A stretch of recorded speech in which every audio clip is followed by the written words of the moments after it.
conference will now be recorded. Okay, sorry about starting a little bit late. We had a few technical difficulties, but we've got the A-team on it, and they've got us back up to speed again here. So I'm gonna call this meeting to order. I have 9:38 on my clock here. And the second item on the agenda is the opportunity for public comment.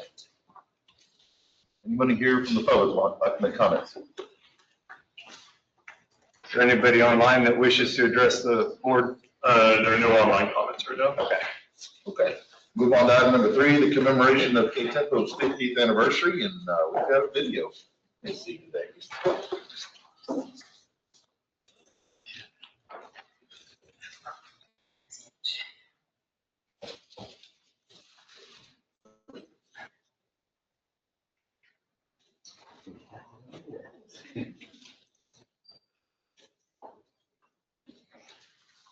They're trying. Sorry, give us just a. Was Jim Reed in charge of the video? Yes, sir. We have a video, it's just whether or not we can play the video. We made a mistake not hiring Jason Deckman.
Three counties, 14 cities, 2,800 square miles, 500,000 people, 50 years. In a state defined by growth, the Killeen-Temple Metropolitan Planning Organization might seem like just another one of the 24 MPOs across Texas. But when you look beneath the surface, you find a region with its own character, its own story, and its own way of doing things. On this 50th anniversary of KTMPO, join us as we look back 50 years to the developments, ideas, and challenges that brought us to where we are today. Well, this is also my 50th anniversary on this earth, so over my lifetime.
Town Representative. Ryan? Morning. As everybody may recall, in 2023, the policy board made a revision to the bylaws to appoint annually a member from one of our smaller jurisdictions to represent the small and rural areas within the KTMPO region. That appointment serves September through October. So it's time to make those appointments. The nomination letters that we received were from Nolanville, Little River Academy, and the village of Salado. And those are in your packet for consideration. With that, open to any questions or recommendations. Sir. I wish to nominate Nolanville.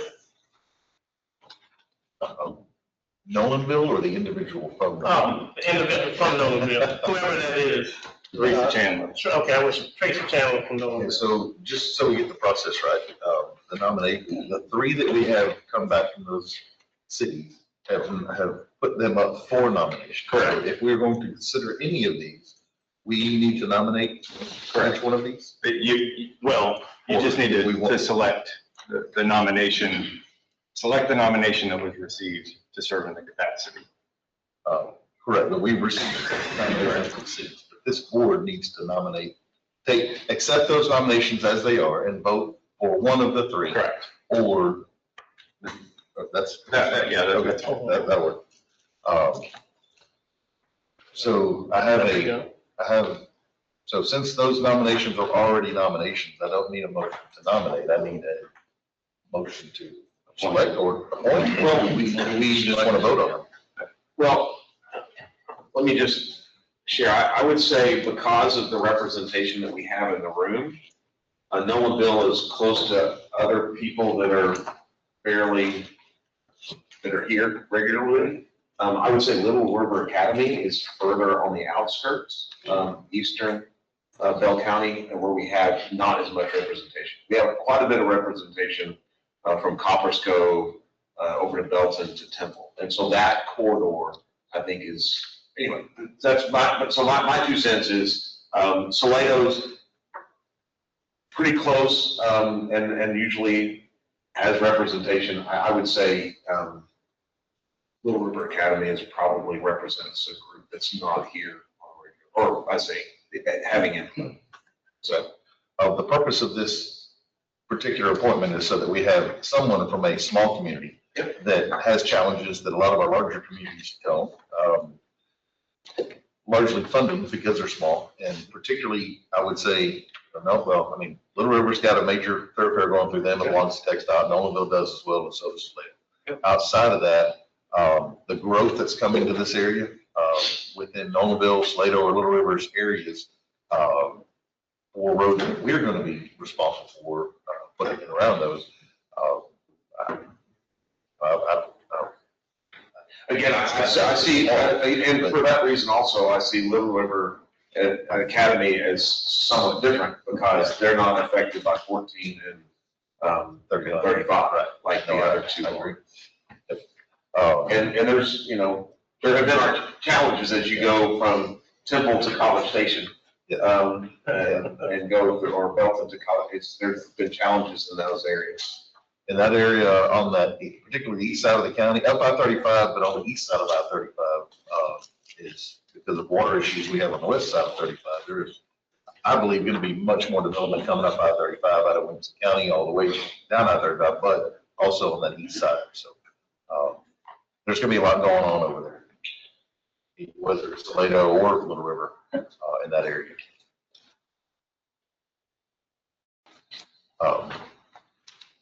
How about we can just hold the audience? Yeah, that's what I'm thinking. I mean, we have 3 nominees. We just take a vote. The folks that are here, because we're here. Ultimately, any one of these little smaller communities can identify with other smaller communities and the challenges they're having. So they'll have a voice at the table to help us understand how to better fund those areas. So, yes, sir. Hey, so I know we appointed Rogers before, since 23. Who was it? 24? Last year was Salado. Salado was last year. Rogers, Salado. Okay. Kind of, I was looking at more, like given, even if there was a way, we found a way to rotate them through with the same mindset y'all are using, but so that each of the jurisdictions had an opportunity to even serve. Right. I would even be fair to have another discussion about an amendment and an additional, but that's neither here, that's not on the agenda, so I won't go that far. Okay, so any other comments and consideration for this? Yes, sir. Just so people, I'm Greg Reynolds, I'm Precinct 3 County Commissioner. And I work with Commissioner Whitson. you're actually sitting in for the judge today. You're his alternate. He's not here, so. Oh, I You am. have a vote, yeah. Well, I'm new. He's new, give him a break. But I can tell you this, there are a load of plans of thoroughfares coming up from Williamson County. And a lot of them feed up through 95. Okay, just saying that we're gonna have to start paying attention to that. Because I-35 can only handle so much, no matter whether they put 20 lanes in or not. We're gonna need alternate routes. In the long-term planning process, which is one of the reasons that I decided to run for this position, is we've got to figure out, how to get people around in this community. So that's all my comments is we've got to consider our south and southeastern areas of the county. And so for those geographically challenged, 95 goes through which of those three communities? Holland, Bartlett, and Little River. Yeah. So, I'm just saying that I feel like that area there is, it's gonna get some attention, whether we want it to get attention or not in the next decade. So, thank you. Yeah. No, I'm not gonna get it, no. No, you really need to, so we can keep track of you. We gotta keep an eye on you. You got You gotta vote, so we gotta watch this. All right. What you asked for. I done screwed up. Today's not the issue, it's when you said yes. This is why commission court's always so much fun. I'll say this, I sit on TAC, I'm covering for Councilmember Pilkington today. So we're appointing the formal representative to TAC, so this person will have a vote at the tech committee. I don't have an opinion who we nominate as policy board. What I want to say is encourage, even if you don't get voted for, Mr. Sandor or Ms. Chandler or Cochran, Teresa comes to the TAC meetings all the time. Encourage everyone, even if your city doesn't have a vote, come be part of the discussion. You get a voice. That group listens just as well as this group listens. So be part of that regional conversation, even if your city didn't get selected this round. And any one of them would be suitable. Yeah. Honestly. So ultimately, we gotta pick one. Yeah. So I'll call for a vote and I'll just go down the list. We'll start with Little River Academy. If you would like to vote for Little River Academy, please put your hand in the air. 4, 5, 6, 7. I would say that one's gonna win. And we'll call that one early. And Little River has it. All right. Takes us to item number 6. Discussion action item regarding approval of amendments to the fiscal year 25 through 28 Transportation Improvement Plan and 2050 Metropolitan Transportation Plan. Callie or Anita, who goes first? Should I go ahead? Go ahead. Thank you.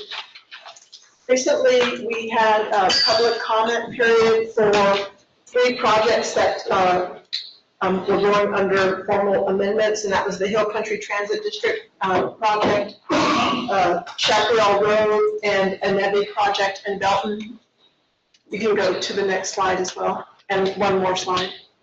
And one more, and one more, please, thank you. And so today we're here to talk about the survey responses, and we had 38 total survey responses.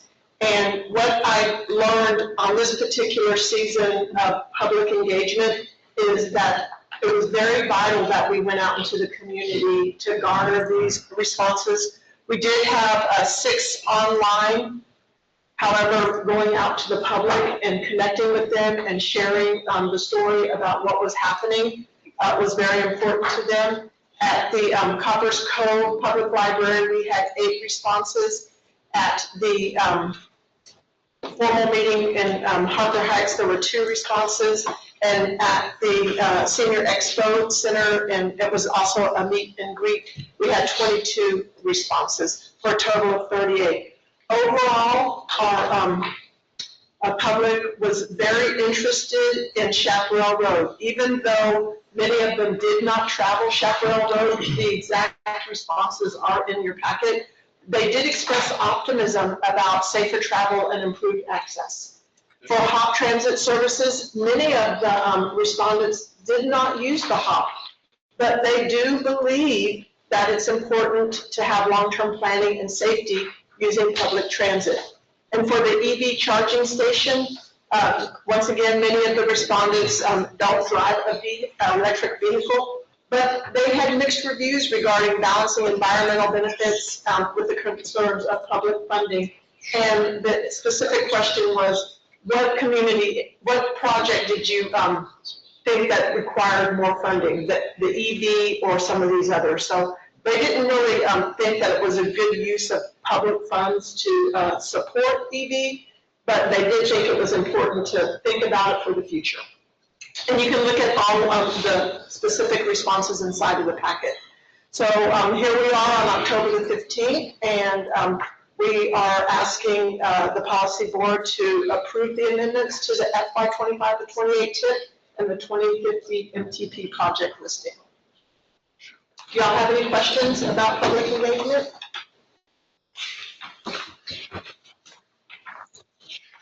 I know there was a question earlier, project on page 22, it's project C50-04D. Can we just verify that that's the correct phase for that project? And we don't have to do it right this second, but even following the approval of the amendments, we just need to verify that that's the correct phase for that project. The business 190 phase 4. Ryan, are you asking, is that the correct phase that we want to do next? Or is that the correct phase that was scored highest to be funded? Councilmember Treadway asked that if we could just verify that this is the correct phase it's supposed to be in the amendment. Not like it's not supposed to be phase 3 or 2. Yeah, ideally, we'd like phase 2, put them in order. But we also understand the scoring criteria in which that's scored highest. And so in terms of moving forward, yeah, phase 2 would be best, but we understand that phase 4 was scored higher, and that we would do that one next. Okay. That's what was scored. Well, never mind. Okay. Any other questions or comments? I'll entertain a motion to approve. Move to approve. Member Adams. Move to approve. Approve. Second. No. Second. Member Treadway, seconds. All those in favor say aye. Aye. Opposed, same sign. Motion carries. Item number 7. We have a special guest today. We have a discussion item regarding an update from AMPO leadership and Katie Economou. Am I saying that right? Is she online still? So she's online, but I can't share her screen. Like, I can't show her because I'm sharing the presentation. Oh, that's fine. So we'll just have to listen. Is that okay? Welcome, Katie. Hello, can y'all hear me okay? Yes. Excellent. Hi, everyone. I'm Katie Economou. I'm the Legislative Director at the Association of Metropolitan Planning Organizations, or AMPO. Thanks to you, Ryan, for the invitation, and to you all for having me on here today to discuss what's going on in the realm of federal transportation policy developments. And if you could advance to the next slide. And one more. Thanks so much. And the next one. Perfect. So a little bit about AMPO. AMPO is the National Association representing 410 MPOs across the country. We serve as the national voice for MPOs in transportation planning and policy, offering federal updates, training, technical assistance, and research. Our mission is to make sure that MPOs have the tools, flexibility, and authority to deliver results for their regions and communities. So on the federal policy side, we're in a major transition moment New leadership at USDOT, new executive orders reshaping agency priorities, and the early phase of the next surface transportation reauthorization. So there's a lot going on. Each of these directly affects how federal transportation dollars flow to states, MPOs, and local governments. And nearly a year into the Trump administration, the core theme has been efficiency. And that's both in government operations and infrastructure delivery. USDOT has implemented workforce reductions, rolled back certain regulations, and redirected funding towards programs that align with White House priorities. And two executive orders stand out surrounding priorities and impact on transportation funding and delivery. First I'd flag would be the Unleashing American Energy Executive Order, which promotes domestic energy development and scales back certain EV and climate-related incentives. The other big one is called Ending Illegal Discrimination and Restoring Merit-Based Opportunity. This executive order removes DEI-based or diversity, equity, and inclusion requirements in a couple of the federal programs and from funding considerations. So together, these two are reshaping which projects advance and which priorities rise to the top. USDOT has begun reviewing unobligated discretionary grants to make sure that they align with these new directives and executive orders. So we've seen projects emphasizing bicycle, pedestrian, equity, or climate goals that are under a bit more scrutiny, with some awards being delayed or withdrawn. Roughly $1.2 billion in rewards remain at risk of cancellation or being recompeted. So we're tracking those impacts pretty closely. On that slide right there, we have a little analysis if you want more details there, and I'm always happy to answer any questions. Then next slide. So in January, USDOT issued a department-wide order requiring economic analysis for nearly all projects, regardless of size. It also prioritizes investments that demonstrate measurable economic return, emphasizing population growth, and also family stability indicators like marriage and birth rates. So that was another big piece that came out. Next slide. Thank you. Building on that, USDOT has also sent letters reminding recipients of federal funds, including MPOs and local governments, that projects seen as conflicting with federal directives could face funding holds or termination. So this goes back to those priorities I flagged. It includes policies that are tied to DEI or non-compliance with immigration and customs enforcement or ICE, and other executive orders surrounding climate. And next slide. So since September, USDOT has rescinded several previously announced discretionary grant awards under programs like RAISE, or I think it's called Build Now, and Safe Streets and Roads for All.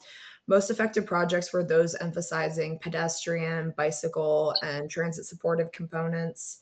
And we've seen cancellation letters from USDOT that state that projects are, quote, hostile to motor vehicles and might conflict with administration priorities. This typically surrounds projects that reduce lane capacity. And that comes back to that $1.2 billion that's estimated in competitive grant awards that remain at risk of being recompeted or withdrawn. And then next slide. In addition to that, several of the IIJA programs from federal fiscal year 22 are facing statutory obligation deadlines. If funds were not obligated by September 30th, 2025, they're likely to expire and may be reallocated. If your region has been by either of those policy-based cancellations I flagged or lapsing obligation deadlines like this, please reach out to me. We're collecting examples and stories and trying to track this issue. And then next slide. Bigger picture at USDOT, Transportation Secretary Sean Duffy has laid out 6 core goals for USDOT. Biggest ones are safety, economic opportunity for American communities, project delivery, emphasizing partnerships with states, supporting American families, and innovation. The clearest focus so far has been on speeding up project delivery, and that's very in line with the administration's broader efficiency message and, quote, turning dirt from the secretary. And then next slide. Other piece to the federal puzzle, many of the administration's actions, particularly surrounding those executive orders, are facing some legal challenges.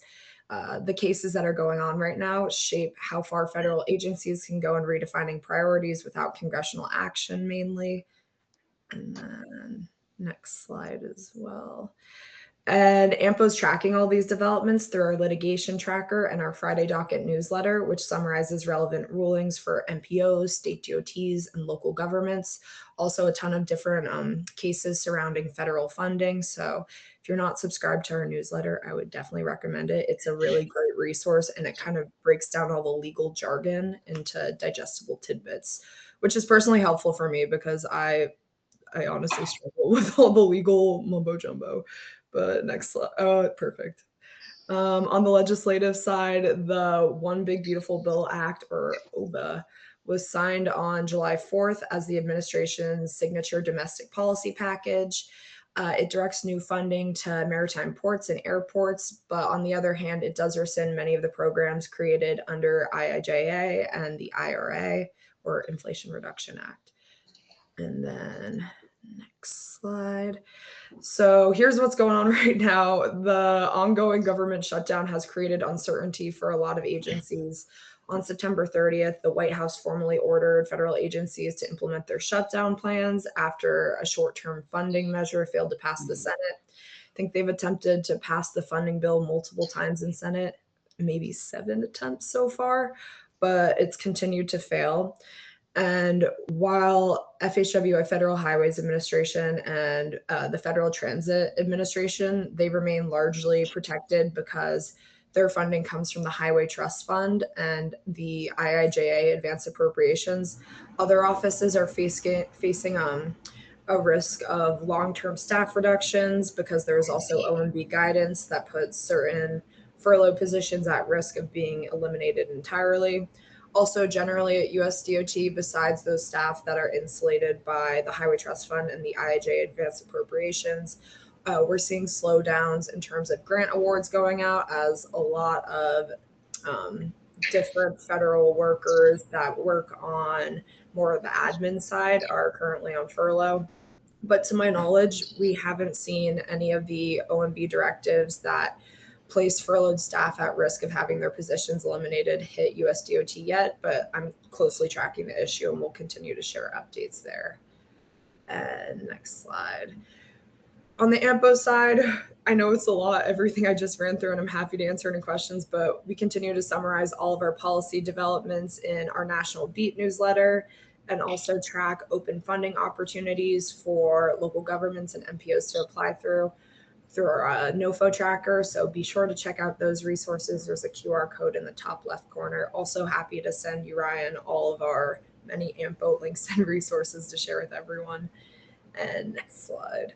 So this is the fun part, reauthorization. Reauthorization is Congress's process for renewing federal surface transportation programs and shaping how those funds flow out to states, regions, local governments. These bills are typically passed every 5 to 6 years. And with IIJA expiring on September 30th, 2026, the next year is going to define the entire policy landscape for the next couple of years. So for MPOs, reauthorization directly affects planning funds, flexibility, and authority in project selection. In the lead up to reauthorization, we've seen Congress prioritize a number of themes, particularly reducing or consolidating discretionary programs, expanding state flexibility, permitting reform and streamlining, linking performance to funding, and encouraging more innovation and technology. The innovation technology piece is also, many of these priorities are shared between USDOT and Congress, but innovation and technology is definitely a focal point for both. And they're exploring different things like autonomous vehicles and frameworks for that to get the ball rolling. And next slide. Thank you. So we're currently in the thick of the reauthorization timeline, committees in both chambers. So House Transportation and Infrastructure Committee, Senate Environment and Public Works Committee, and the Senate Commerce Committee have created these input portals and collected priorities from members of Senate and House, and also just general stakeholders like MPOs and local governments. What's exciting is local and regional control has consistently emerged as a top theme in these portals, and that reflects a lot of strong engagement from MPOs and local governments across the US, so that's exciting. Committee staff currently are finalizing the base text of the reauthorization bill, and we could see it introduced as early as late October up until December.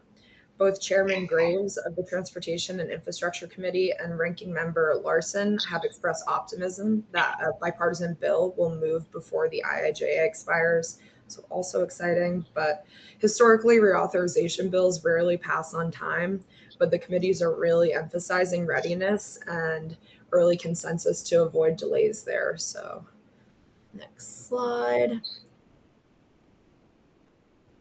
Industry groups are also directly shaping the conversation on reauthorization. There's two proposals I wanted to flag that we're tracking super closely over here at AMPO. This one on this slide, the American Public Transportation Association, or APTA, which represents transit agencies, has proposed requiring that transit agencies representing at least 75% of unlinked annual passenger trips will hold voting seats on MPO boards, and they're also interested in creating a new federal appeals process for investigating MPOs on the grounds of violating federal law. That investigation would be done on the federal level jointly by the Federal Highways Administration and the Federal Transit Administration, and be official review in 30 days. And then there's a QR code with a bit more analysis if you wanted to dive deeper into that issue on the slide. Another bill that we're keeping track of is coming from ASHTA, which represents the State Departments of Transportation. Their proposal was actually introduced in both the House and the Senate, and it has garnered bipartisan support. It's called the Highway Transferability Act, and it would raise the cap on fund transfers between core federal transportation programs from the current 50% all the way up to 75%. We're tracking these bills closely because they could have large implications for local control, MPO governments, and federal funding generally. And hop to the next slide. We'll also do a analysis on that bill this Friday in our newsletter, so definitely subscribe.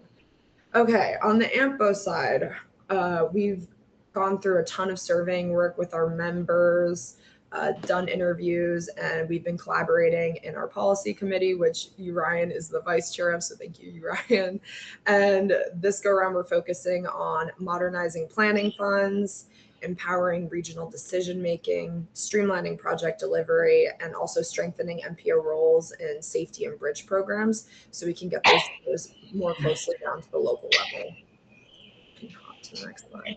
Our policy roadmap 3, it outlines all these priorities and provides ways that MPOs can get more involved in the process, and also local governments. So please reach out to me if you have any questions there. There's a QR code if you want to read the whole thing, but I also have a one-pager I can share. Next slide. So AMPO works closely with the local officials in Transportation Coalition, or LOT Coalition, which I'm not sure if any of y'all have heard of, but it includes National League of Cities, National Association of Counties, National Association of Development Organizations, which represents a lot of the rural transportation planning groups, and U.S. Conference of Mayors, and also the National Association of Regional Councils. So all the top organizations supporting local governments and regional planning organizations. Together, our members cover nearly the entire nation, and we have a huge opportunity in reauthorization to work together and speak with one voice so that priorities that are important to all of our members are reflected in the next bill. And then next slide. Thank you. So the LOT Coalition's proposal seeks to address needs that we've collectively heard across all of our organizations. First is that ownership and responsibility of local governments is not proportionate to the amount of funding that's dedicated to address those local needs. We know that local governments own 75% of all public road miles, half of all bridges in the United States, and the majority of public transit systems and I think 44% of the federal aid highway system, but they only receive 14% of suballocated formula funds. So that's a huge gap. The responsibility to maintain all this doesn't match the funding that's guaranteed to address it. And then second is the scale of local and regional needs. It's not proportionate to the level of funding that's needed to solve our nation's infrastructure problems. As an example, we know that locally owned bridges are 2 times more likely to be in poor condition than state-owned bridges. And on the safety side, the numbers speak for themselves. There's, I think, 40,901 lives lost in traffic crashes in 2023 alone. 41% of those were in rural areas and 58% in urban areas, and then 1% in areas that are not classified as rural or urban, which is more like the highway piece. So to address America's safety crisis and deliver on the priorities that USDOT outlined, especially that safety piece, and also what Congress is prioritizing to improve outcomes, local and regional governments need adequate resources and also authority to respond to these issues. So big opportunity there in reauth. Next slide. Thank you. On our priorities, our shared message is that the federal transportation system works best when local and regional governments are empowered to deliver results. The coalition's priorities are to rebalance authority and funding towards local and regional governments, strengthen planning and project delivery through more direct and flexible support, streamline permitting and reduce red tape to get projects moving faster. And I can also share another big 2-pager that we have on all of our priorities, and also happy to answer any questions on these or talk over the proposal more in detail. Next slide. And to close it out, AMPO has a ton of tools to help MPOs and also local governments engage in the policy process. We have templates, talking points, briefing materials, and our MPO engagement toolkit, which also incorporates lots of the local officials for transportation, lot coalition priorities. If you're preparing for a congressional meeting or want to coordinate with lot partners, please reach out to me, because when cities, counties, MPOs, regional planning organizations, rural groups, when we speak with one voice, it sends a clear message to Congress. So thank you all. If we have time, happy to answer any questions. I know I sped through a lot of that because it was a ton of slides, but thanks so much. Thank you, Katie. Any questions? I guess since I'm ignorant and new, I can ask these questions, but those last 2 slides about the issues and the actions that we can take, how do you go about doing that? I mean, how do you go about getting Congress to provide more funds to the federal, local level, right? We need money to do the things that we need to do that we don't have. Mm-hmm. And we're saying 14% of the funds come to us, and we are 50% of the road infrastructure.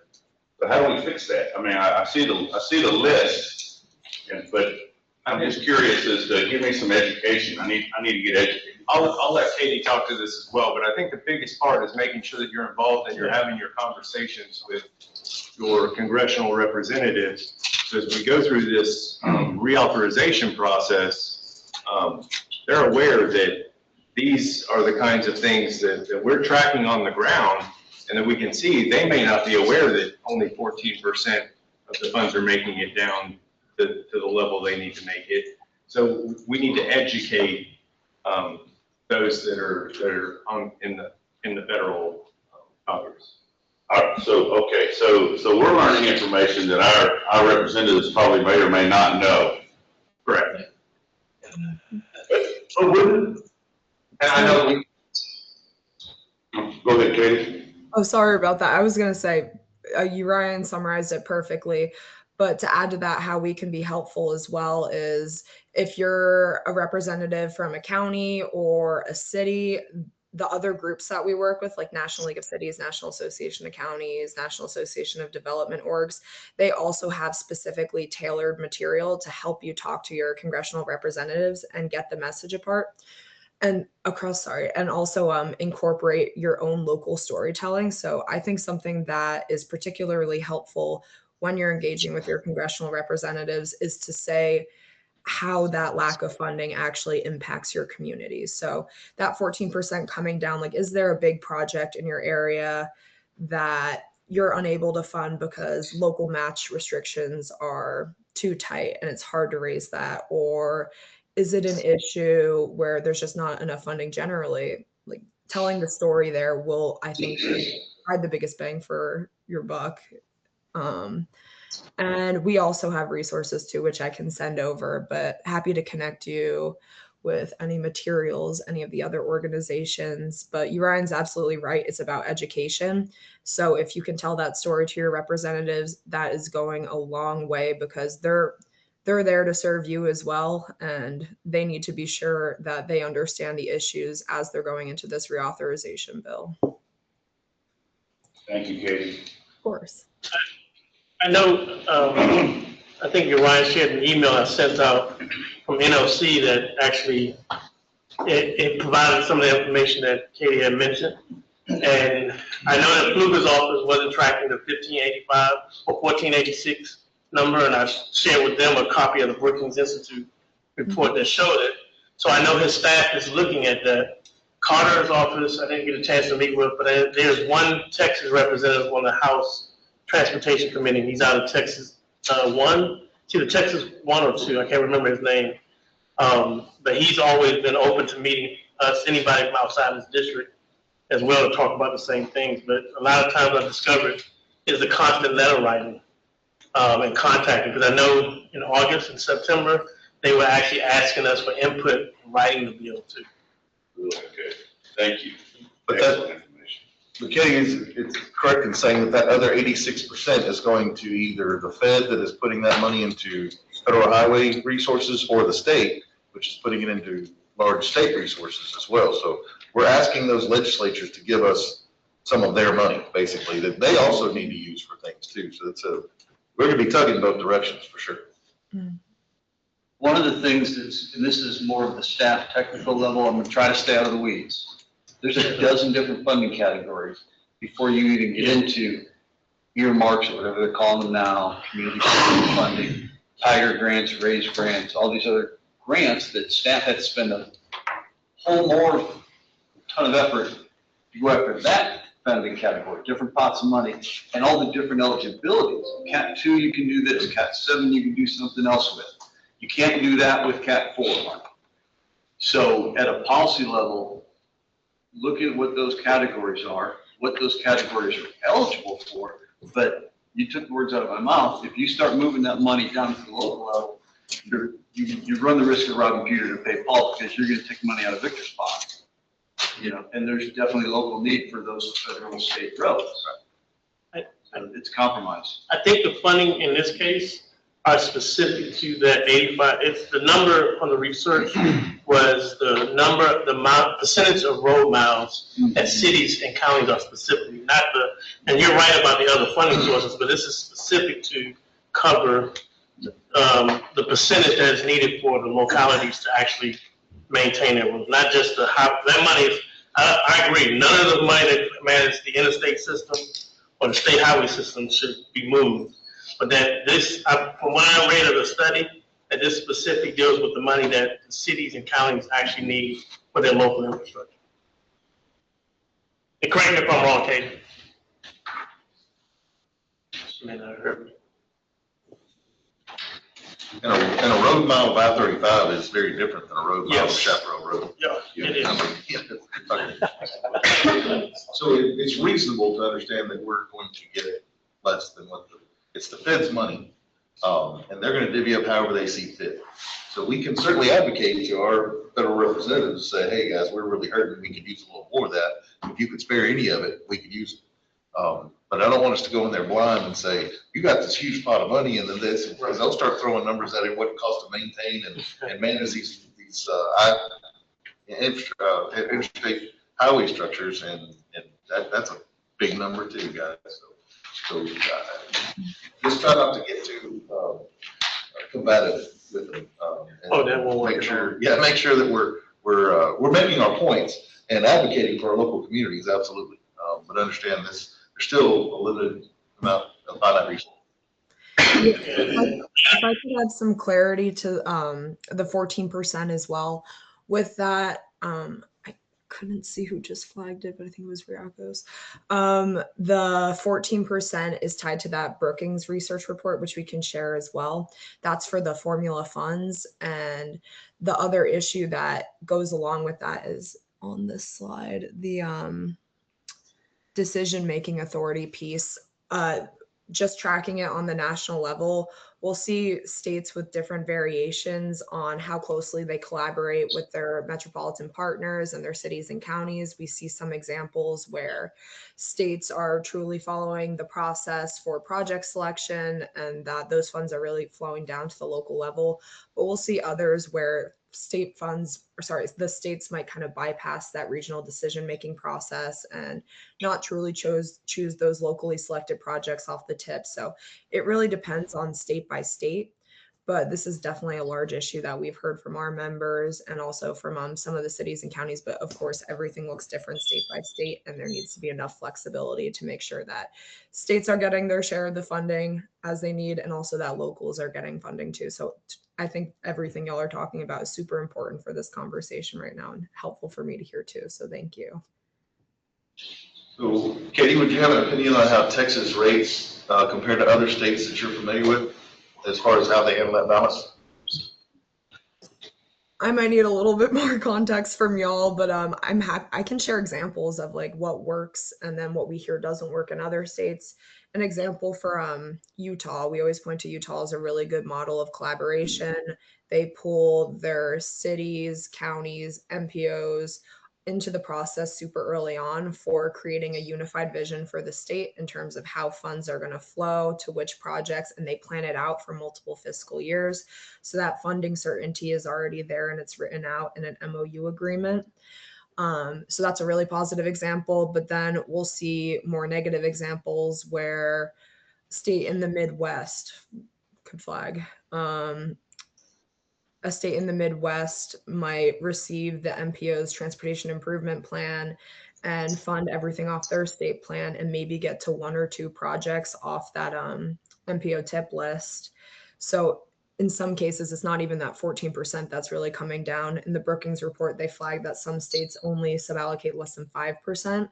So it really varies between states. And I think having a good model of collaboration is one of the biggest pieces too. But because we can't, I guess, restrictions on making everyone collaborate, this is why we're taking the approach of trying to get more authority through the project selection process, and also with increased funding for locals, but keeping that balanced as well. In some of the LOC meetings and NLC meetings I've been in, the common frame is not all MPOs are created equal. I think we sit a little bit prettier than most across the country in Texas. I talked when we were at AMPO in Utah, and just listening to them explain this thing like they're a perfect world. There might be a few others on the west side, but some of the ones maybe in Arkansas and some of the southern states may not be as good at all. And I've met council members that didn't even know what an MPO was. So.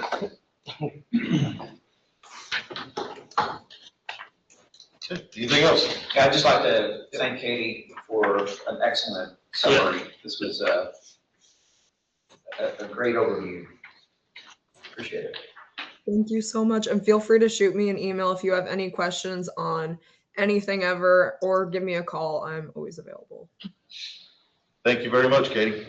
Thanks. Commissioner, just for everybody's edification, if you want an example of where Texas sits, I suggest you query TxDOT under the Bridge Replacement Program, which is a federally funded program, goes way back to the 60s. But you will see that there is an incredibly disproportionate amount of funds spent on-system bridges as opposed to off-system bridges. And I won't pass it, but if you want a snapshot of kind of the 14% and where, check those numbers out. Okay. Item number 8, discussion item regarding the fiscal year 25 annual project listing. Kendra. This is a required project listing that is asked of the MPO at the end of each federal fiscal year.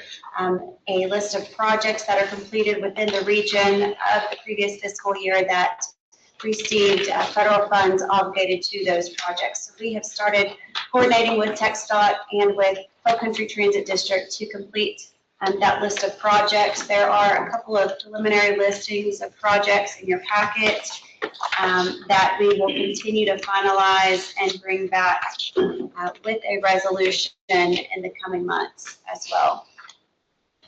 You'll see that again in January with a resolution to be formally approved. Hopefully. Hopefully. I say hopefully because last year we did the FY22 APL. So we're still waiting on the 23 and 24 numbers. So, this is a process where we work closely with TxDOT, but we rely on the information they provide us, and then they send us that information, we verify it, and they verify that we verified, and then we bring it to you to verify that we did everything we were supposed to do. So it's a process, and there have been some hiccups. The state has transitioned how they do the APL and some of the forms they use. So they're coordinating with us, but we still have to do the 23 and 24 at some point as well. Hopefully we'll have this information at the January meeting. If not, we'll provide an update on where we stand with getting a completed APL and a resolution. Okay. Comments, questions? Kendra, you have the next item as well regarding the fiscal year 25 annual performance expenditure report. Yes, similar to the previous item, this is also a yearly due from the MPO, and it is due on December 15th of each year, where we review our expenses that were incurred, and we gather those as well in coordination with Hill Country and TxDOT, and those will also be compiled and presented with the resolution at our November meeting, actually, so that we can turn those in before December 15th, yes. So yes, you just said November meeting, and as you're all aware, we don't have a November meeting. We used to just present the APRA and the APL. There didn't used to be a required resolution. So when we started nixing the November, December meetings, this was something we could just provide as an update. Now we're required to submit a resolution to TxDOT with the board adopting the APR. So we will, in November, sometime prior to December 15th, have to have a called meeting to approve the APR, and that will be the only action item unless we have additional information for the APL. All right. Next item, number 10, discussion item regarding the annual adoption of safety performance measures. Callie and Tay. Callie and Tay are both out today, but I'll cover this one. This is also a preliminary item that you'll see again in January, as well as the next two items. We have begun gathering the data for crash data, for fatalities, serious injuries, and non-motorized fatalities and serious injuries throughout the region from the 2024 CRIS data. And we will also break these numbers down further into vehicle miles traveled so that we can see a ratio of how these metrics are performing. We have, as a reminder, adopted the following targets: 0 deaths by 2050 and a 25% reduction in serious injuries, as well as some of those performance measures. So this is an annual adoption that is required of MPOs. So we will bring this back before you in January to formally adopt with the resolution, and those final metrics will be in that resolution as well for you. All right. Item number 11 for discussion. So just my soapbox again. We have the measurements. We're not going in the right direction. What lever does this group pull to get us to where we're saying we're wanting to go? So it's just a soapbox. I know you don't have an answer, but if we're going to have targets, we should be attempting to achieve the targets and have a way to achieve those targets. And I feel that this is just. So some of the things that we have done, some of the things we just talked about with the AMPO, the discretionary funds that we're trying to get for Safe Streets for All, for instance, to try to mitigate these things. We're still waiting on those funds. We've got projects that we put together that we've submitted. We're in process to do those things. I think we've identified things to try to correct some of those problems. We've just not gotten to them yet in the process. But as we do, it should, because we've targeted those areas that are having the biggest problems in. That's so far. But I will say, having like in the Dallas and Fort Worth and Austin areas, you've got these TxDOT hero vehicles. There's a number of serious injuries and fatalities just because people slam into the back of somebody else because they didn't pull off the side of the road. But there's nothing going towards those types of safety. Better signage, Scorpion vehicles, those kinds of things that can be blocker vehicles on our major thoroughfares where some of these things happen. Anyway, it's a discussion item, not an action item. Oh, absolutely. I wanted to add Well, and that's why it's a discussion item, so we can bring these things up to get to action item. We do have the trailers that have the speed limit sign on them. No, I think that's great. So those are some of the things we've done. Now, doesn't mean we don't need to do more, and so if there are ideas that need to be brought up, by all means, let's talk about it.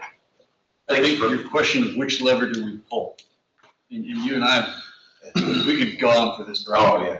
It's which levers does this board have control of?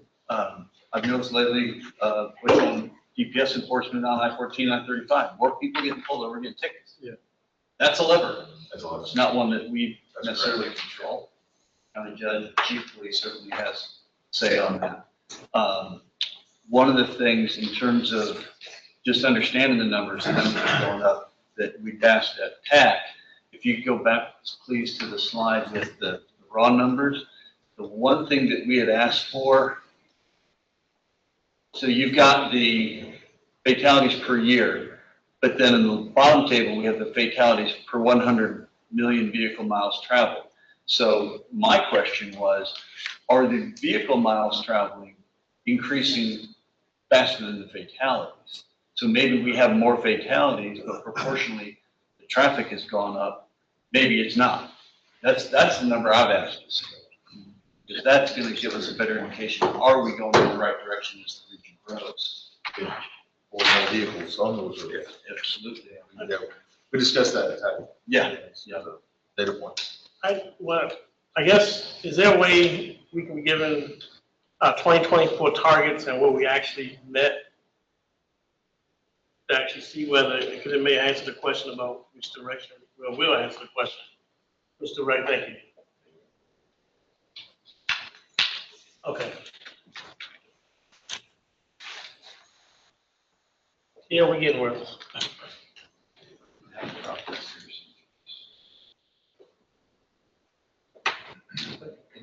Yes, ma'am. I was just wondering, Jason, if you could speak a little bit to what ATAP is doing and looking at fatalities in general, how we're drilling down and really looking at what happened in that. And I know that you're part of a work group that is digging deep on that. Maybe that can help as well. I think that can go towards showing success at that, or not the bird's eye view, the worm's eye view. What's the ground? Can we have a local success? I was looking at intersection 317 Poison Oak Road yesterday. Now, a few years back, TxDOT did a project, widen that road, and put a median down there. 4 years ago, Temple worked with the state and got the traffic signal installed there. 2016, 2017, there was 14, 15 accidents a year, including fatalities, at that intersection with Poison Oak. In the last couple of years, it's been single digits. 1 accident, 3 accidents, 4 accidents. So that's a local success story. The problem is we just can't rest on the laurels. So yeah, we can target a specific area. We know there's a problem. It doesn't mean that there's other areas that, for whatever reason, aren't getting worse. So to add to the, I'll say the reporting. So this is a good one. Bike and pedestrian fatalities, that's something that's pretty much all local control. It's the local municipalities mainly, and counties. A lot of those have been people walking across highways. Yeah.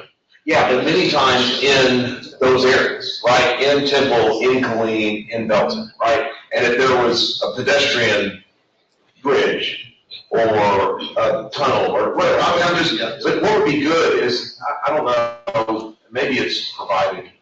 It'd be nice for, as a representative for Belton, to know where are we contributing to this number? So we can flow down to us that we would have.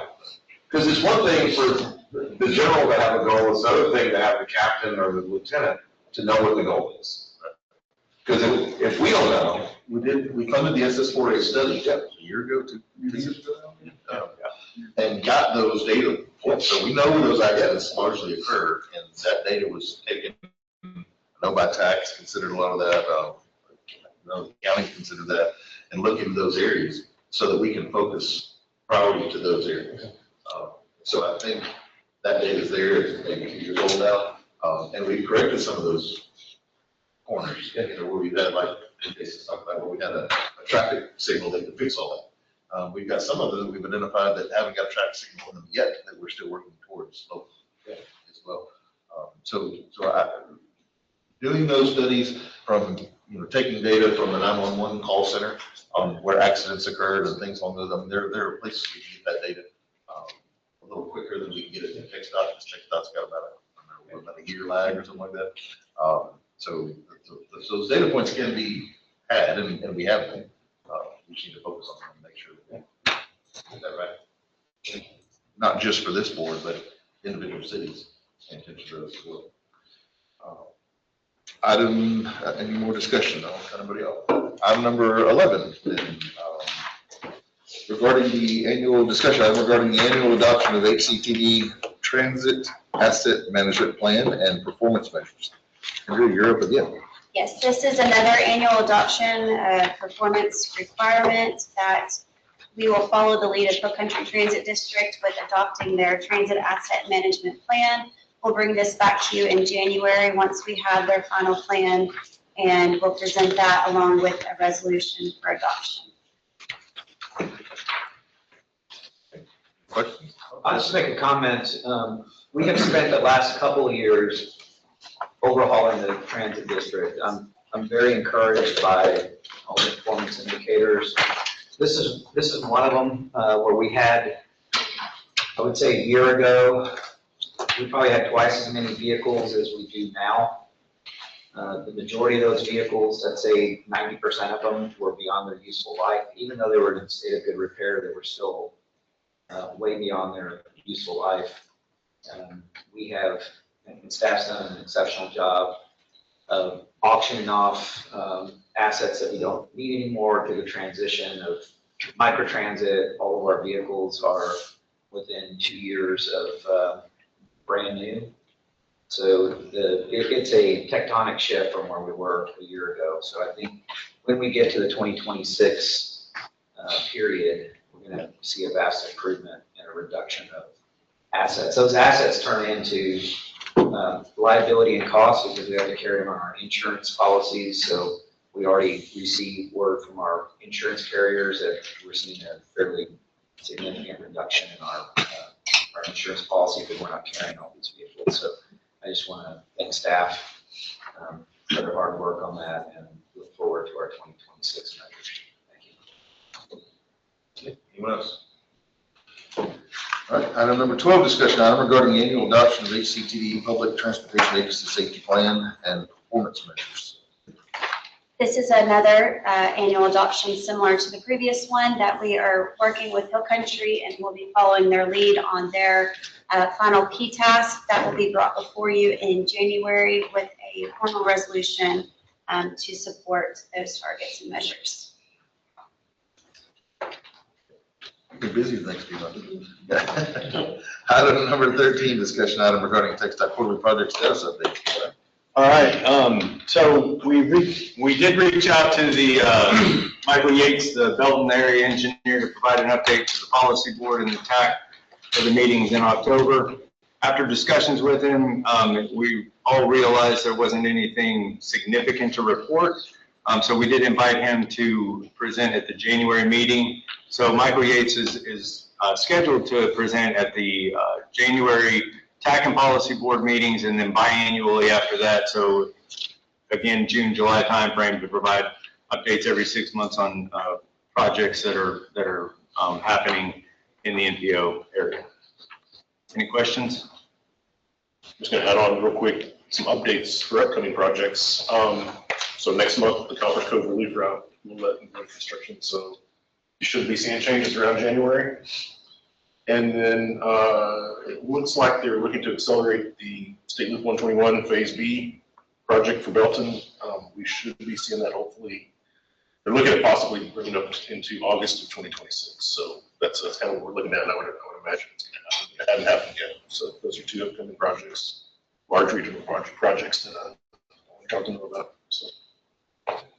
Ain't chance you get 24 April moved up last year? I'm trying. I know you are. I'm throwing you a softball. All right. Item number 14, discussion item regarding quarterly TIP carryover and project readiness updates. You right? All right. You guys are probably tired of hearing this, but as you're all aware, in 2024, TxDOT implemented a rule where any carryover over 200% of the MPO's Cat 7 dollars could be transferred to TxDOT for Cat 4 or Cat 11 safety projects within the MPO boundary. They would take that from our Cat 2. It wouldn't even touch our Cat 7, so it's very, very confusing process. At this, the last reports we received, it looks like we have a 335% carryover, which opens us up to $10.9 million in that rule. That being said, this amount does not take into account funds that have been programmed outside the next couple of years. And when you go through our TIP and our future funding, we have accounted for almost all of those dollars. So I don't see any issues or any threat of us being impacted by the administrative rule that TxDOT passed. Now I'll let Victor speak to anything if he has any additional insight, but I don't see this impacting us right now. Yeah, I don't, based on TPP, knowing that you have 4 years covered. Not if projects start slipping outside of those 4 years, I think that's where you're going to run into issues. So I would say, please, if you have any Cat 7 projects that are scheduled within the next 4 years, make sure you stay on top of them and they're meeting their project milestone dates. And also, if you're next in line, I would say start teeing up those projects to have something ready to go in case one of the local governments do fail. We can bring something else up in there. But other than that, if we do have to go down this road and they take some of those, I believe, talking to Stan, our stance is that we're going to try to make sure that any Cat 2 funds that do go away will stay within the NPO and can hopefully get to go back on some of those NPO projects. That's the goal. Other than that, that's all I have. So. What's our history then? Have we given money back? So we haven't given money back. They just did this a couple years ago because there were some large MPOs that had millions and billions of dollars that needed to be programmed. So they were really trying to create a rule to handle that. This hasn't impacted us. And of course, with the amount of funding we get, that's 4 years out. Chaparral Road is 4 years of an allocation. So we have to bank those dollars or those projects will never come to fruition. Right. And I would suspect that we have more shovel-ready projects than we have money, in case we had to slip one in that didn't, if there's money that. If there are projects that are shovel-ready or able to move through the letting, then project sponsors need to let us know so we can try to coordinate those efforts. We've programmed the TIP, so we can't really make those changes at the drop of a hat, but we can be ready to pull the trigger if we're aware that there are projects that are available to move forward. Anyone else? All right, item number 15, discussion item regarding amendments to the public engagement plan to reflect updated Texas Open Meetings Act requirements and other updates. Anita. Thank you. Yes, we will be going out for public engagement, I believe, beginning October 27th through December the 15th. And the specific items on the agenda will be updating the Texas Open Meetings Act from a 72-hour rule to 3 business days. And we'll also be incorporating TxDOT's strategic public engagement guidance amendments into the plan, which really speak toward how we reach out to the Spanish-speaking population and limited English proficiency. We'll have a meet and greet at the Helping Hands Ministry Food Pantry on October 27th. And that is I would say more than 50% Spanish speaking maybe. And so we'll have the survey available in English and in Spanish. And we use a program called Buoyance. If there's any individuals that do speak Spanish, we will have a translator available by telephone in real time. And we'll also will be at the Nolanville Flannels, Paws, and Brews Festival, reaching out to anyone that passes by. Oh, that'll be a fun one. And we're going to also be in Coppers Cove.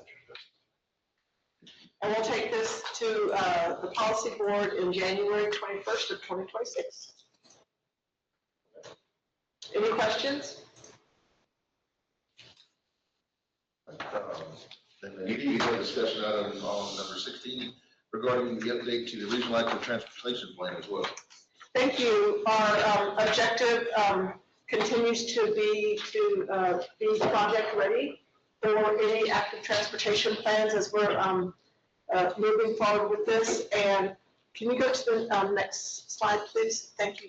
We'll be going back out to public comment between December 15th and January 12th for the final public comment period. And in the meantime, we will have an emphasis on the completion of our plan. And the emphasis is really going to be on what the local active transportation plans, Parks and Recs plans are. And so I really want to give a big shout out to the city of Belton right now, because they're going all in with what they're doing with their Parks and Rec plans. So those types of plans that the cities and local jurisdictions have will be incorporated into our active transportation plan to make us project ready when the administration is ready to release funds for those types of activities. And also, can y'all go to the next slide? One more, please. If you'd like, you can go ahead and use your phones to check out that QR code to see the digital map that we've already put together with public comments. We have several layers of that. One layer includes public comments that we received a few months ago. There's a layer from the Safe Streets and Roads for All public comment. And then also there's a layer from some public comments received in 2017, historical public comments. So all those are added in to the map to talk about, well, actually they're to help us see what the public has to say about active transportation and what's important to them. Good. Anyone else? All right. Thank you. Thank you, Anita. Thanh you. Item number 17 is a discussion item regarding an update on the fiscal year 22-25 Safe Streets and Roads for All grants. Yes, so we have met our in-kind match. As you're aware, we received a surplus of signatures as that grant required. We at least met the 20% match. We are in the final closeout reporting of this grant, so we'll be sending that in before October 20th to get that grant off of our books. As far as the 2025 grant, we received an update that perhaps December or January we should receive final word, but that is the latest on the most recent grant. Questions, comments? Excellent. Glad we got all those in. Item 18, discussion item regarding public input received through September 2025. Anita. Thank you. So during the month of September, we had 38 comments actually the survey for the amendment and 2 comments. The comments are actually in your packet, and they had to do with, both of them had to do with Hill Country Transit District. And so we forwarded those comments on, and James responded to the citizens. And so we feel confident that those particular comments were really, probably the citizen needed more education for themselves on how the Hill Country Transit District operated. And there's another figure there. Thank you. Okay. Thank you. And item 19, director's update. All right, we're getting to the end. I can see everybody's like, let's grab some tacos and get out of here. All right, on the screen, you'll see the upcoming board meetings. As you're aware, we typically don't have a November, December policy board meeting. We do have one slated for November 19th. That is the date that I think that's the third Wednesday, which is standard. If there is a change to that date, we will send that information out. And that'll be specifically for the APR resolution to be approved. Other updates that I have, the KTMPO presentation, as you may recall, I'm working through the scoring process for our CAT $7. We have coordinated with KTMPO. We were hoping that they would be able to come up here and provide a workshop for the TAC and Policy Board to discuss their processes. Unfortunately, this is all happening at the same time they are doing their project call. So they are stuck in Austin, actively going through their process right now. They are hosting a bunch of webinars that they have invited all of us to. And we will be sharing that information as we receive it. I think there's one, the 22nd. You should have received that information. If you haven't, please reach out and let us know. We'll get it sent out again. It has links to the webinars, and they'll be talking through their process, how it works, just so everybody's aware. Our 2627 UPWP, which is our internal budget document, that was approved by Federal Highway September 16th, 2025. Following that, the board approved us to move forward with the tip tracking software and our website redesign. We are waiting on a final approval from Federal Highways to use those dollars. Once we're authorized to use those dollars, we'll have to bring an amendment to the UPWP, to the board, to add some additional funding into that category. We had the money in there for 24-25 UPWP, but because of how the timing worked, we weren't able to use it, so we'll have carryover. The AMPO and TEMPO conferences, myself and 3 staff attended the AMPO conference in Providence, Rhode Island, as well as Vice Chair Adams. We all attended multiple sessions. It was probably one of the best AMPO conferences they've had to date. The policy committee up there is currently going through leadership elections, with appointments to those positions being made in November, December, and that's for the chair and the vice chair of the policy committee. And what's that? Well, we'll see. And we actually met, the policy committee met twice while we were up there, once in a regular scheduled meeting on Monday to discuss reauthorization efforts. And then, of course, like all good meetings, it didn't come to a real quick close, and we ran over time, so we did another ad hoc meeting Wednesday, I believe it was, and chatted for another hour on reauthorization efforts. It really is eye-opening to see all the differences in how MPOs are across the nation. You know, we do things one way, Rhode Island does stuff totally different, Connecticut totally different. So to get everybody to understand how different policy decisions impact all MPOs is really eye-opening and very important. The TEMPO meeting was held toward the end of September. in Laredo, that is the State MPO Association. We received a lot of updates from TxDOT and Federal Highways while we were there, and then elections were held for the chair and vice chair there. The Clay Barnett with the Sherman Denison MPO, right outside of Dallas up in that area. He was elected chair, and I was elected vice chair, unopposed. So there's a lot of people have interest in that position, as you can tell. They knew you were running. I don't even know how I ended up running. The biggest thing right now is reauthorization efforts, and as you heard Katie talk to it, we're moving through that process, and we'll keep the board updated as we go through that.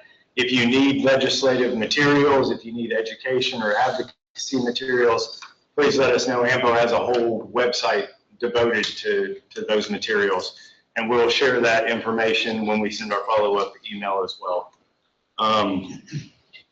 And with that, the last update I have, the February TIP amendments. If you have TIP amendments for the February TIP revision, please get those submitted to staff as soon as you can so we can start the process of that.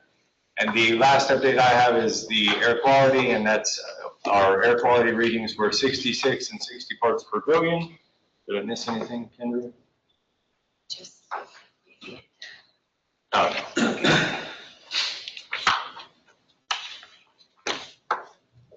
Any questions?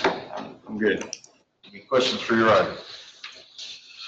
Okay, that takes us out number 20, the member comments. Any other comments? General comments from the membership? Oh, got hands everywhere. So you're looking for something fun to do this Saturday, at October 18th, in Harker Heights at the community park. The Harker Heights Chamber of Commerce is hosting their annual Food, Wine, and Brew Fest. We'll have music from the First Cat Band and also our headliner Corey tomorrow. It starts at 2 p.m. and it lasts until about 8 o'clock or somewhere around there. So please come out and enjoy it if you like. Yep, I'll be there. See you there. I want to thank KTMPO and the Hill Country Transit District Board for all the support that's been given over the last couple of years as we transition the transit district. As I meet with staff, I make comments that even though we're small proportionally to some of the larger transit districts in the country, it doesn't mean that we can't be mighty and make major changes. Last year in 2024, the transit district was recognized by the Texas Transit Association, which is all the transit districts regardless of size. So you have the largest ones there from the state of Texas. And we received the Innovation Award for what we did in concert with the U.S. military base. This year, I'm proud to announce that in 2025, U.S. Army submitted the partnership through a group called the Army Community Partnership Award. It recognizes partnerships that U.S. military posts do with all kinds of suppliers, so it's very competitive. And U.S. military here at Fort Hood was awarded the one of only 5 in the nation awards. So they're going to have a ceremony December 9th at the Pentagon Hall of Heroes to recognize the partnership between Hill Country Transit District and the U.S. Army post here, and there's going to be a delegation that goes there to receive the award. So I just want everybody to recognize that although we're a small MPO in comparison to New York and LA and everywhere else, we're doing some mighty things. So just want to thank everybody for that support. That was a pilot program, if I remember correctly, that the Army looked at and said, we want to do this everywhere. Yes, and thank you for making that comment, because since the deployment, which was a little over a year ago, was in March of 2024, there are 5 active projects in other U.S. military Army outposts or posts, some of the largest ones in the country that are doing something similar. And the U.S. Army is figuring out how to work within their policies to dedicate funding so that this will continue well into the future. So Fort Hood's leadership, General Canabby was, his vision. It was his vision to do this, and It's been recognized in the Pentagon as something that is substantial for all soldiers. And this award is given to recognize the impact on the soldier's ability to, in this case, it was recognized that the entire base is connected to major services that are required to improve the quality of life on the base. So this is starting to get a lot of exposure nationwide. So I would expect that we will see in the future more and more of these types of installations done. So again, it is not a small feat that was undertaken, and it has visibility all the way to the Pentagon. And we couldn't have done it without all the support that we have regionally. Good. Maybe we can leverage that into more federal funding. Right. We're trying. All right. Any other comments? I just want to quickly caveat my previous comments about the bridge replacement program, because TxDOT and specifically the Waco region has been very, very good to Coryell County. No, I'll say that, I mean, you know, some of them have been, you know, on system, a lot of them have, but we have county roads that under mitigation projects, you know, have had bridges put in that replace low water crossings. Because obviously that's a, you know, pretty critical piece for a lot of the rural areas of Texas. But I mean, Victor needs to hear this, that they do an incredible job, the Waco district does. I want you to look at those numbers as an aggregate across the state is really kind of the part that I want to get at. Because I don't need Victor getting mad at me. They really, I mean, right now we've got, 236 that goes over the Leon over near Mother F State Park, FM 1829. They're completely redoing that whole piece that connects Highway 84 to FM 107. Bridges going in that. When they upgraded FM 116, what, about 10 years ago? The 3 different crossing sites, two different crossing sites.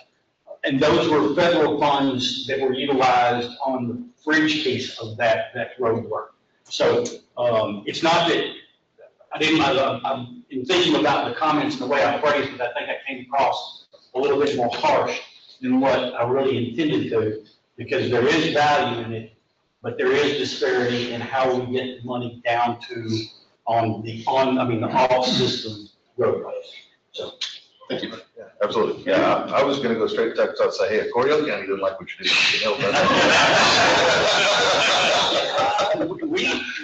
you meant though, but I think we got recognized for all this together, and the comments that I made about feds and state earlier, we all have large needs in this state, particularly in Texas. We are growing very, very rapidly, particularly in this area, in this Golden Triangle in the state of Texas. This triangle is larger than most of the states in population. And so we're talking about a state within a state within a state, with the state of Texas trying to keep up with all those roads. And so I don't know how they do it. I appreciate them. They do a whole lot of great work. And generally speaking, I mean, when you drive anywhere else in the country and you get out of Texas, you know it. Yeah, certainly. And I completely understand what you're saying, Roger, because there's a lot going on here locally for us, but statewide as well. And a lot of federal dollars coming in here with I-14 going across the state now. I mean, we're getting a lot of attention, but we need it. We got a lot of folks. That just makes our job a little bit harder to do. But this planning is absolutely essential, just like the comments that were made in that 50th anniversary promotion. And that's what that is for, is to send out to the communities and let people know that we've got big needs here. And we're going to take care of them. But we got to get this planning done. We got to get done right, because we can't spend money where it doesn't need to go and miss where it needs to go. So the planning is very, very, very important. So I appreciate all y'all being part of this group. I just wanted to point out from the AMPO conference, so listening and seeing the reports from the National Counties Association, National League of Cities, now they all kind of mirror each other. So as we participate from this body or any other body, I think it's important that we continue to support and push those. Once we approve, I will share the national municipal policies. We're discussing it this evening at 6. The updates and there's supposed to be an update on the surface transportation bills. And I'll forward that to you, Ryan, to send out if anybody want to take the time to look at it, add that to our toolbox. Yeah. I just have one thing, one more thing. I'd just like to thank all the staff for all the work they did on that video. As you can look at all of us and see, we haven't been around here for 50 years. So it was very hard to get some of that information. So thank you to the staff. They did a lot of work on that video, multiple iterations. Absolutely. All right, with that, we're adjourned. Thank you. All right, thank you. That's